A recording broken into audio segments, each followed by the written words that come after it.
అందరికీ నమస్కారం. మీ అందరికీ చెప్పే ఉంటాను డాక్యుమెంట్స్ ఫేక్ గురించి, వాటి యొక్క వివరణ గురించి. మనకి డాక్యుమెంట్స్ ఫేక్ వచ్చినప్పుడు మనకి ప్రాబ్లం ఏంటంటే, ఇక్కడ ఒక డాక్యుమెంట్ అనేది ప్రాపర్గా లేకుండా మనం ఎంత తక్కువలో ఎక్కువ వాల్యుయేషన్ ప్రాపర్టీ వచ్చిందని ఒకవేళ కొన్నాము అంటే కంప్లీట్గా మనం ఫ్యూచర్లో దాని యొక్క పరిమాణం కంపల్సరీ ఫేస్ చేయాల్సి వస్తాము. ఎందుకంటే ప్రతి డాక్యుమెంట్ ఈసీలో ఎంటర్ అయ్యి ఉండి ఆ లింక్ డాక్యుమెంట్ కి మనం కొన్న డాక్యుమెంట్ కి కరెక్ట్ వాల్యుయేషన్స్, కరెక్ట్ సూట్స్ ఉంటేనే మనం ఆ డాక్యుమెంట్ కొనుక్కోవాలి.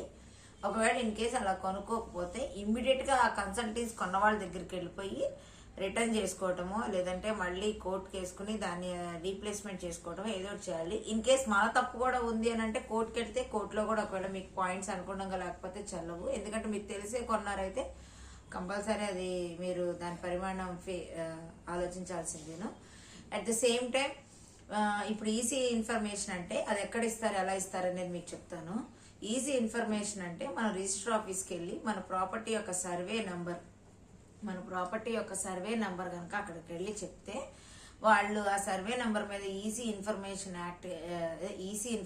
ఇవ్వమంటే దానికి కావాల్సిన చలానా కట్టించుకుని ఈసీ ఇన్ఫర్మేషన్ ఇస్తారు.